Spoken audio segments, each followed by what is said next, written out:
Democracy's diabolical demons have descended with such a decadence that we can't even see what we're up against. We've made it so the only defense of our presence lies in our government's resilience to resist politics in the midst of a collision with that demon we call idealism.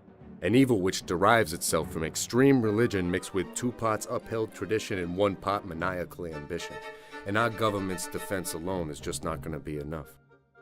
The infamous they we all refer to and discuss must get help from us or this shit's gonna bust. All the signs are there, but the masses only care about the clothes that we wear. Not that the stock market's a bear, that we pay Social Security, but soon that won't be there. And though hindsight's 20/20, maybe our foreign policy really isn't fair and certainly wasn't there when we needed it. But we were still feeding it tax dollars that math scholars cannot even trace. But it wasn't for waste. Paying our taxes makes us feel safe because we feel money can buy our freedom. Money eats itself as the deficit proceeds, and we just had that tax cut and tripled our self-preservating needs. Now, whether or not this strains our economy, I'll leave to your decision, because my intention is to not generate criticism of our capitalism or their spiritualism. You see, it's too late for that now. Change like seasons has arrived.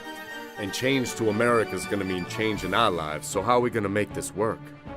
Well, there's a theory of necessary reaction to this faction's action, and it's based in the fashion that we are rationed information with our secularly sourced media with an encyclopedia of weasel words that can mold and soothe the truths of the anguish in our world and how our country affects it. So that if knowledge is left neglected, we're going to remain inside that cliched box. We need the knowledge to think outside of the box, to be better than we already been. Yeah, and I know, easy enough for me to have said, and maybe even easier to have read, but let's stare this problem dead in the face. We are in this place, within the box's space, because humans cannot handle the truth of the world's scandal.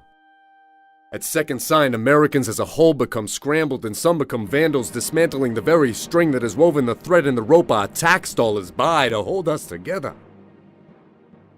We need to learn that this hand-fed benevolence is irrelevant, and it's too late for blame now because necessity was definitely the recipe in all of media's discrepancies. So without our own action, what we're inevitably forced to forfeit are our own civil liberties. The ones our country broke free to achieve.